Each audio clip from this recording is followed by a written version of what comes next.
Right, so we're back and ready to dive into the Two Towers. Yeah. This time we're picking up after the Fellowship breaks at Parth-Galen. Yeah. Boromir's fallen, defending Merry and Pippin. They get captured. Right. And Frodo and Sam set off on their own toward Mordor. Yeah. Really rough start to this book, huh? It is. It is. It's such a great way, I think, to really kick off the second act of this whole story. Tolkien really plunges us right into the heart of the conflict. And we're forced to confront the consequences of the Fellowship breaking. Like, their bonds are broken now. Yeah. And the consequences of that. Yeah, and it's so interesting how Tolkien splits the narrative. We're following Aragorn, Legolas, and Gimli as they try to deal with Boromir's death. Right. But we're also following Frodo and Sam as they make their way towards Mordor. Right. And it's that parallel storytelling that I think really makes it so tense. Because you're constantly aware of, like, both sides. You're aware of the dangers closing in on both sides and the immense distances separating them. It's just brilliant storytelling. Well, let's talk about Aragorn for a second. Sure. His tracking skills are insane. Yeah, they are. He's following the orcs through Rohan, and he notices the smallest details, like bent blades of grass, little blood stains. I mean, it's like he's a medieval detective or something. Yeah, he's very, very good. It's a testament to his ranger training. Yeah. And to his deep connection to nature. He's reading the landscape like a book, really. He can just see things that other people can't see. And he can piece together the orcs' movements and their intentions. Yeah. And then, of course, he runs into Éomer and the riders of Rohan. Yes. And there's this immediate clash of cultures, right? There's this tension between Aragorn's urgency, like he needs to find the hobbits. Right. But Éomer has a duty to protect his people. Yes. And it's a great example of the complex political landscape of Middle-earth. Right. Like, even in the middle of this huge war against Sauron, you still have these internal conflicts and mistrust between different factions. Which is, it's realistic, I think. You rarely see that in fantasy. Well, I mean, it's understandable, though, right? Of course. Éomer's skeptical. I mean, Saruman's influence is spreading. They don't trust strangers. Right. And the fact that they can ride 40 leagues in 3 days. Oh, yeah. Those riders are fast. Like how? Yeah. It's incredible. It's one of those things where you're like, wait a minute. But Tolkien is so good at using these little details to build the world. It gives us a sense of the vast distances. Right. The different cultures that inhabit Middle-earth.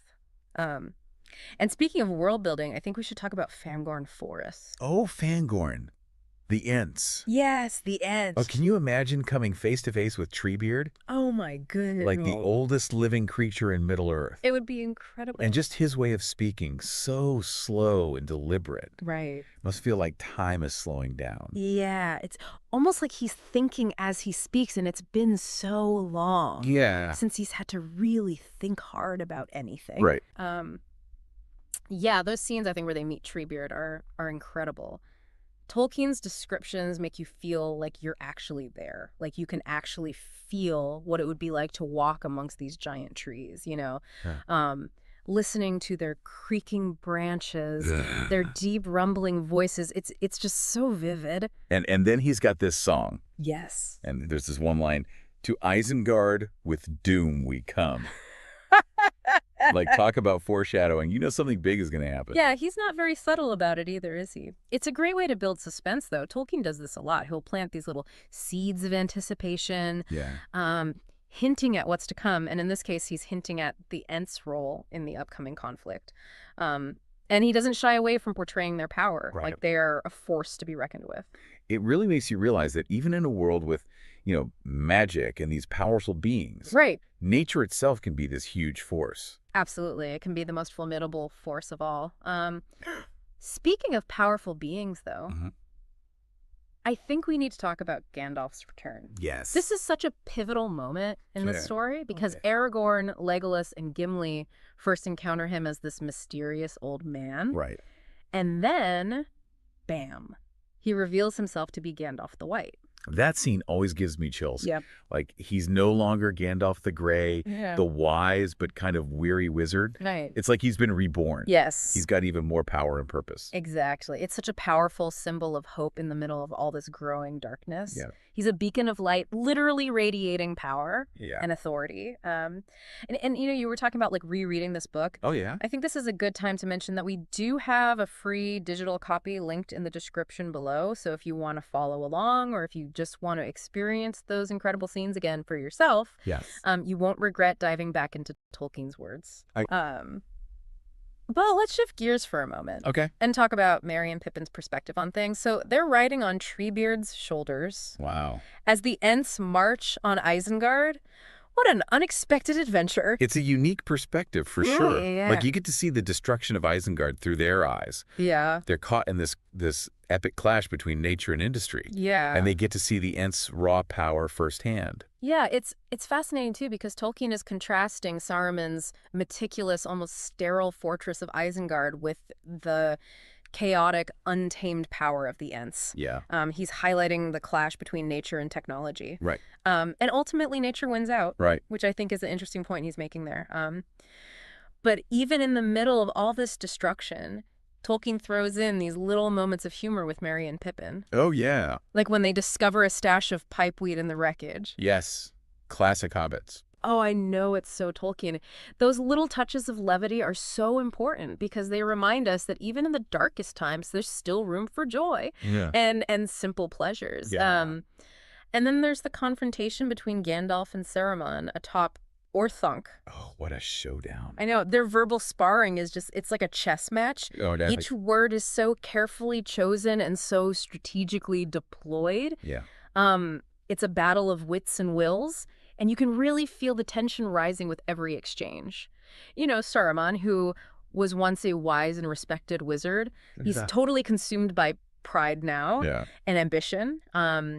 He's such a stark contrast to Gandalf, who embodies wisdom and compassion. Yeah, and it's fascinating how Tolkien shows Saruman's downfall. The breaking of his staff, him getting expelled from the Order. It's a powerful symbol of what happens when you choose power over wisdom. Exactly. Actions have consequences. And then we're introduced to Faramir, Boromir's brother. And unlike Boromir, who was so tempted by the ring, Faramir seems to understand the true nature of the ring's power. Right.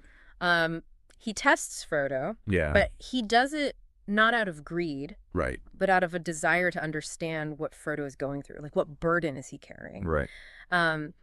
And that encounter at the Forbidden Pool with Gollum, that's so heartbreaking. Yeah. Seeing Gollum's desperation and then Faramir's compassion. Right. I mean, that scene, I think, really drives home the point that even in war, there's still room for mercy and understanding. Like, Faramir could have easily killed Gollum right there, but he doesn't. He chooses to spare him. He does. He recognizes Frodo's plea for compassion. And I think it's a real testament to Faramir's character. It is. It's like he's his own person, you know? He's not just living in his brother's shadow. Exactly. He's not Boromir. He's Faramir. Yeah. And it really makes you think about, you know, the choices we make, even when things are really hard. Right. But speaking of hard things, Frodo and Sam's journey through the dead marshes, it's bleak. So bleak. It's so bleak. Tolkien's descriptions are so vivid. Yeah. And unsettling. He just paints this picture of utter desolation. Yeah. The stagnant water, the decaying vegetation, the constant feeling that you're being watched. Oof. It's like a physical representation of all the darkness in the story. It really is. Like, the landscape itself is becoming corrupted. Right. And then, of course, that terrifying encounter with the Nazgul. That screeching cry as they swoop down. I still get chills thinking about it. Oh, it's terrifying. So terrifying. And it's just this chilling reminder of Sauron's growing power and the constant threat that hangs over Frodo and Sam. Right. And just when they think they've reached some kind of safety, they stumble upon Shelob's lair. Oh, Shelob. Oh, Shelob. talk about terrifying. I know. It's one of the most terrifying creatures in all of literature, in my opinion. Yeah. Tolkien descriptions of her are pure nightmare fuel. Like just this giant hairy spider with dripping venom. Ah. Just the stench of decay. It's just awful. Awful. Yeah. And that's where we'll pause for now. Yeah, right. Leaving Frodo and Sam on the brink of this deadly encounter. The tension is palpable. I know, right? But don't worry, we'll be back soon to delve into the next chapter of their adventure. Okay. We can't wait. I'm excited to talk more about this. Me too. Okay, so last time we left off with Frodo and Sam right at the entrance to Shelob's lair. And oh man, the suspense is killing me. So what happens next? Well, Tolkien does not disappoint when it comes to the horror. Like, Shelob's lair is just as dreadful as you can imagine. Dark, sticky webs, that stench of decay. And then, of course, Shelob herself descends upon Frodo. Oh man, it's one of those scenes where you just have to like hold your breath, you know, like something terrible is about to happen. Right. And it does. I mean, Frodo gets stung. He's paralyzed by Shelob's venom. It's a moment of pure terror. Oh yeah. But what's even more striking, I think, is Sam's reaction. Yeah. He's completely outmatched. He's facing this creature out of a nightmare, but he doesn't hesitate to defend Frodo. It's true. He attacked Shelob with his little elven blade. I mean, talk about courage. I know. Where do hobbits find that kind of strength? It's incredible. I think it speaks to their resilience, and their deep-seated loyalty. Sam could have easily just run away, Right. Given in to the fear. But his love for Frodo, it compels him to fight. Yeah. And the fight itself is brutal. Oh, it is. Sam manages to wound her, but she's so tough. It's just a desperate struggle. And for a minute there, it seems like he might not make it. Yeah, he's really outmatched. But, it's a reminder that even the smallest creatures can be powerful. Right. When they're driven by love and loyalty. And Sam's got a little something else on his side, too. Remember the Phial of Galadriel? Oh, the Phial. Yeah, I almost forgot about that. That's right. And this is the perfect moment for it to come into play. Because it's a turning point in the fight. That light from the Phial, imbued with Galadriel's power, it burns Shelob, drives her back.